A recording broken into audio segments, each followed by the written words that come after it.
Hey, what's going on? I'm going to attempt to review Jericho and Jericho 2.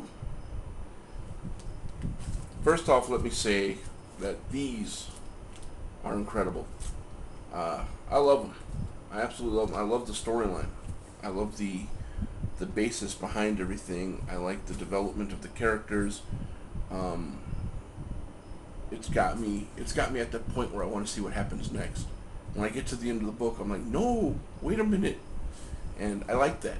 You know, if it didn't do that, then it'd be missing something. So I gotta say, I definitely dig the way the story is developing. In issue one, we're introduced right off the bat to Jerry as Jericho, but we soon get some backstory on her and find out that uh, her father has been having his sordid way with her. Um, so we know that she has some issues that she's dealing with. Plus, she lost her mother at a young age to cancer.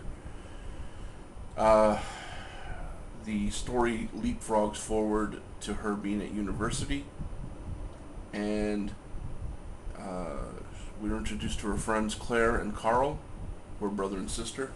Claire kind of has a feeling that Jerry has a thing for her brother, um, but we can tell that Jerry's kind of reserved when it comes to that sort of deal. And we're also introduced to her professor. Now, according to Claire's brother, the professor's kind of a sleaze, and at one point we do kind of see that he's kind of eyeballing Jerry in all the wrong ways. Um, and Jerry's gives a presentation of a glove that she has designed.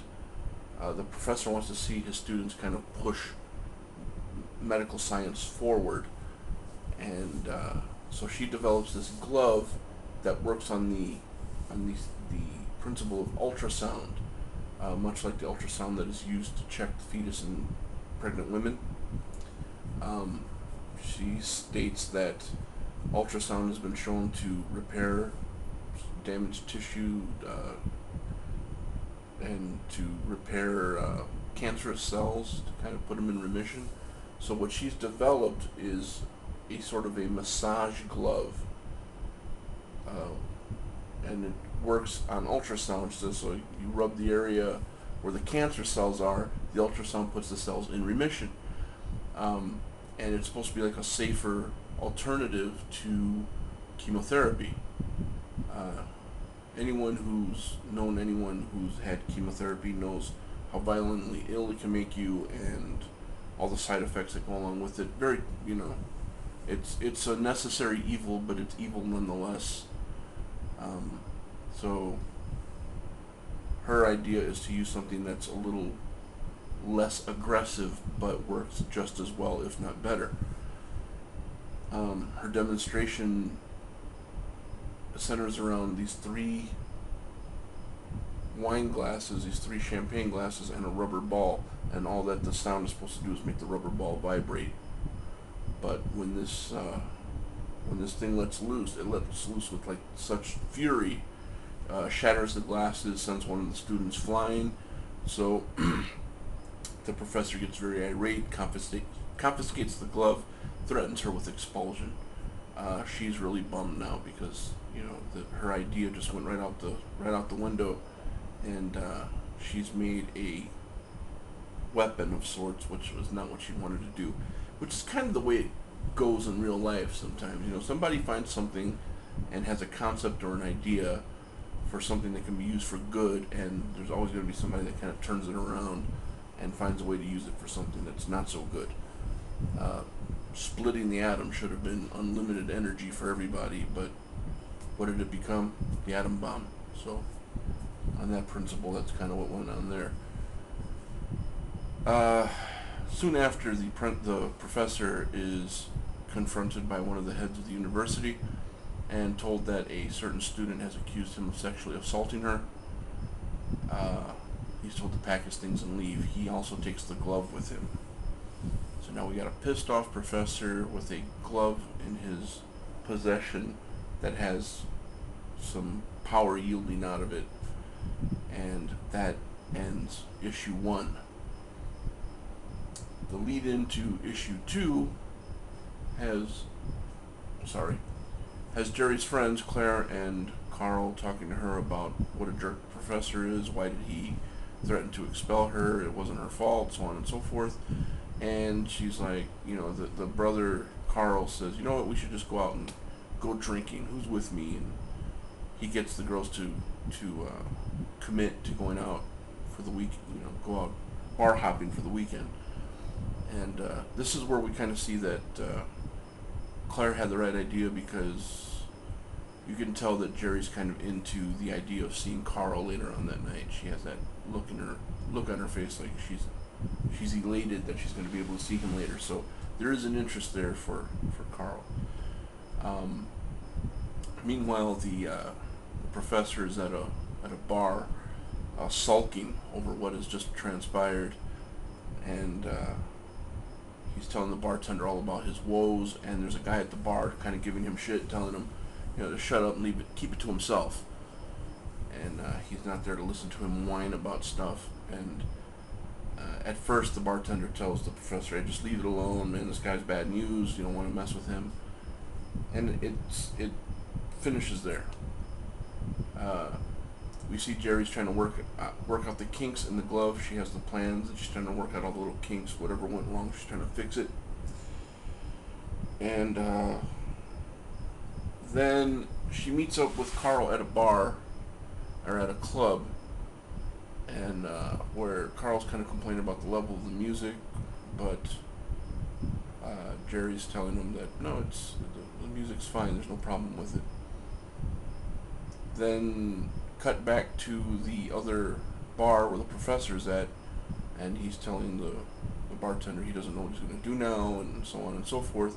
And this guy starts getting up in his grill again, telling him, why don't you shut up? I'm tired of hearing you, and cursing him out and everything else. So the professor reaches into his pocket and pulls out the glove that he confiscated from Jerry, puts it on, and tells the guy that it's time to go, and he lets loose what they assumably a sonic blast, and knocks this guy off his bar stool and into a wall and stuff.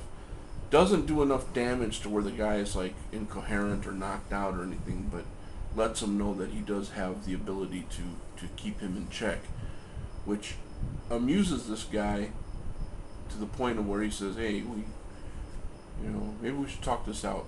Let me buy you a drink. We got off on the wrong foot." So now you can kind of see there's a development going on with the professor and this bloke who is bad news, and they have this glove with this power that yields this sonic blast of sorts. So this guy's kind of cooking up something, and he's going to kind of use the professor in a way. I think that's what it looks like to me. In both issues, the ongoing story behind it all is that there is a serial killer dubbed the Euthanasia Killer, who goes around killing terminally ill patients.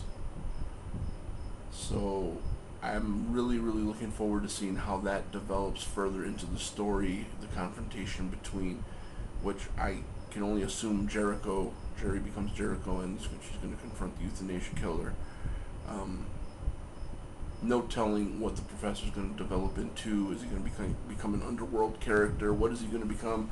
I don't know, but I'm really looking forward to finding out. That's what I like about this series, is that it keeps me in the pocket. It keeps me intrigued. It keeps me wondering what's going to happen next. How does her past come to play into the future? Her dad had sent her a letter in issue 1 asking for forgiveness. He's up for parole because he's doing time, presumably for what he did to her as a child. And when he comes out, what is that going to turn into? What effect is that going to have on everything? So just so many things going on, and it's got me like just aching for issue 3, even though issue 2 just came out. I'm not much of a reader. Let me say that right off the bat. Right off the bat, yeah. After all you've said, now it's right off the bat. let me just clarify that I'm not much of a reader these days. I don't read as much as I used to. So having said that, I read issue 1 the day that I got it, and I read issue 2 the day that I got it, and then I just read both of them just before I started doing this video. I said that because as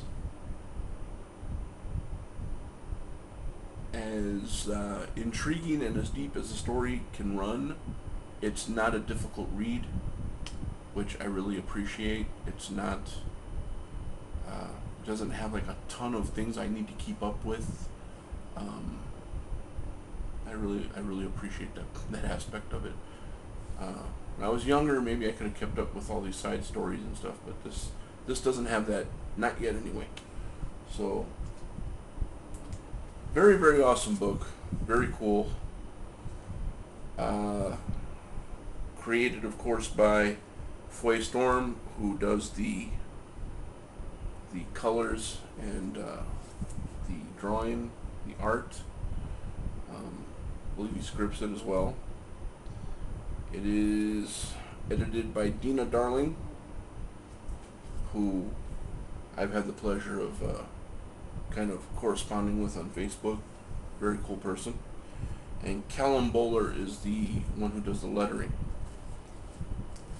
So congratulations to Foy and to everyone, and to Reload Comics for carrying such an awesome title.